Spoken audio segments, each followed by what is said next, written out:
It's the late Cretaceous, around 70 million years ago. You crack open your leathery egg in what will someday be Texas, and notice right away that you're enormous compared to other flying creatures. Welcome to life as a Quetzalcoatlus, the biggest flying creature ever known. And no, you're not a dinosaur, despite what literally everyone thinks. You're actually a flying reptile. Think prehistoric bat meets dragon, minus the fire breathing. You stumble around awkwardly, your wings currently looking more like oversized umbrellas, and the idea that one day you'll soar through the skies seems ridiculous. For the first few weeks, your parents bring you tasty meals, mostly small dinosaurs and animals they catch on land. Your life is pretty simple. Eat, sleep, and try not to get eaten. You're not flying yet, your wings are still too weak, so you're stuck on the ground, which is basically the Cretaceous equivalent of a war zone. So you stick close to your mom and stay hidden. Then, rumble rumble. The ground shakes. A young T-Rex crashes through the undergrowth, jaws wide, eyes locked on you. You squeak in panic, but here comes Mom. She swoops in like a feathery battleship, wings stretching wider than a school bus, towering like a giraffe on stilts. The startled T-Rex skids to a stop, eyes widening as he mumbles, "Stupid flying lizard, I just wanted a quick snack." He sighs and continues his search, dreaming of the day he'll finally catch something that doesn't have a mom twice his size. Weeks pass and your wings grow stronger. It's finally time for your first flight lesson. You climb a ridge, feel the wind, leap, and immediately plummet like a panicked potato. But just before you kiss the ground, instinct kicks in. Wings flap open. You soar. Well, wobble soar. But hey, it counts. Now you can hunt from the skies. Your eyesight is exceptional, letting you spot prey like baby hadrosaurs, fish, or small reptiles from hundreds of feet above. Your long beak helps you quickly snatch prey off the ground without even landing. It's sort of like ancient drive-through fast food, except your meals scream. But you're not picky. If something's already dead and not too gross yet, even better. Why chase a snack when you can just steal a carcass from a tired Dakota raptor? That's right. You're not just a hunter. You're a shameless scavenger. Life isn't always as smooth, though. One day, while grabbing a tasty snack, you accidentally land near a pack of raptors. Speedy, clever, and always hungry. These creatures are quick. They sprint in, attack, and are gone before you can even say dinosaur. Think of them as prehistoric ninjas, if ninjas were covered in feathers and had serious attitude problems.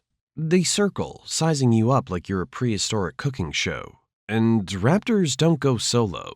They attack in packs like a gang of angry turkeys with knives. Luckily, you spread your enormous wings and let out a screech that sounds like a goose having a meltdown. The raptors freeze, rethink their life choices, and scatter. Fake it till you make it. Months go by and you've grown enormously. You're now as tall as a giraffe with wings stretching over 35 feet. That's wider than a tennis court. Your size scares almost everyone, except maybe the enormous Alamosaurus, who walks around like a moving mountain with a leafy stack. Alamosaurus is one of the biggest dinosaurs ever, as long as 3 school buses. It doesn't chase, it just exists, and trees go missing. Even T-Rex probably thought twice before picking a fight with this walking tank. So you keep your distance. He's the gentle giant who could squash you by accident while looking for a salad. And that long tail? Not just for show. It could swing like a giant whip. One smack from that and you'd be flying all right, just not the way you'd want. By adulthood, you're a truly magnificent sight. You're basically nature's biggest airplane. And not just for short cruises around the forest, you can fly for thousands of miles. Like, you could take a trip from Texas to South America without needing a snack break. You glide over oceans, forests, and deserts, looking for food and showing off those massive 35-foot wings. But life isn't just soaring through the skies and snatching snacks. As you get older, something starts to shift. You've flown over continents, dodged raptors, outglided storms. But now you feel off. Something's missing. You're lonely. You want a mate. Not just any mate, a majestic, sharp-beaked glider of the skies kind of mate. Someone who gets you, who looks at your wingspan and says, "Wow, that's aerodynamic." But dating in the Cretaceous? Total nightmare. No apps, no swiping, just a whole lot of flying in circles and hoping someone notices. So, what's your move? You glide over a group of Quetzalcoatlus ladies, catch the sunlight just right, and throw in a few cool moves. And then you see her, gliding in the distance. Sleek, graceful. You start your best moves. But suddenly another guy shows up, bigger, louder, total show-off. You both circle above the cliff, wings slicing through the air. After a few dramatic loops, your rival runs out of flare and bails.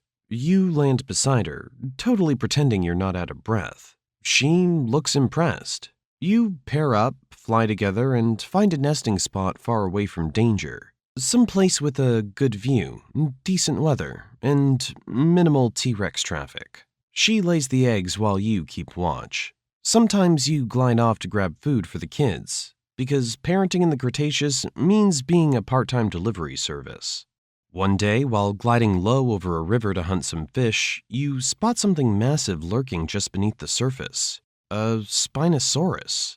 This dinosaur is no joke. It's not just the biggest predator around, it's the king of the waterways. A crocodile on steroids with a sail on its back that looks like it's trying way too hard to be cool.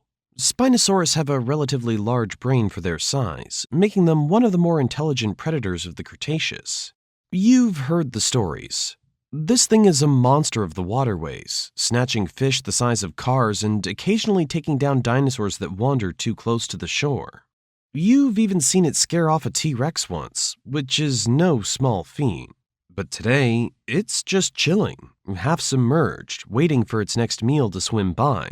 You keep your distance. No need to test your luck. After all, you've got enough to worry about without adding giant aquatic predator to the list.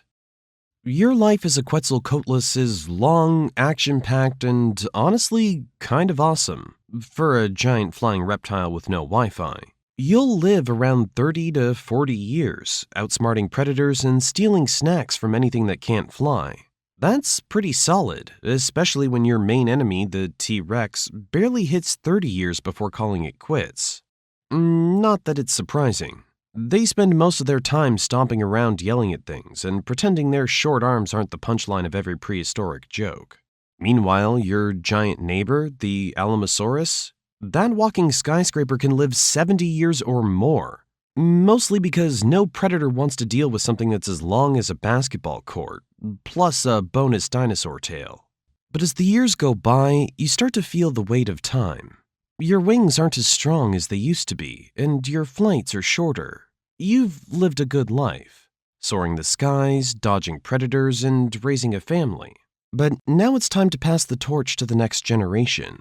One day, as you glide over the landscape, you spot a young Quetzalcoatlus practicing its first flight.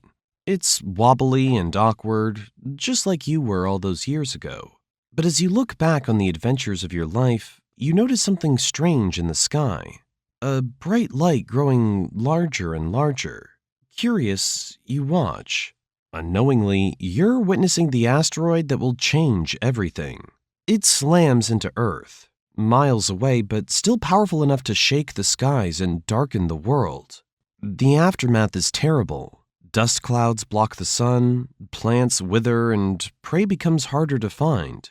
Every day is a struggle to survive, your wings flapping desperately in search of food that rarely appears. Gradually, your strength fades.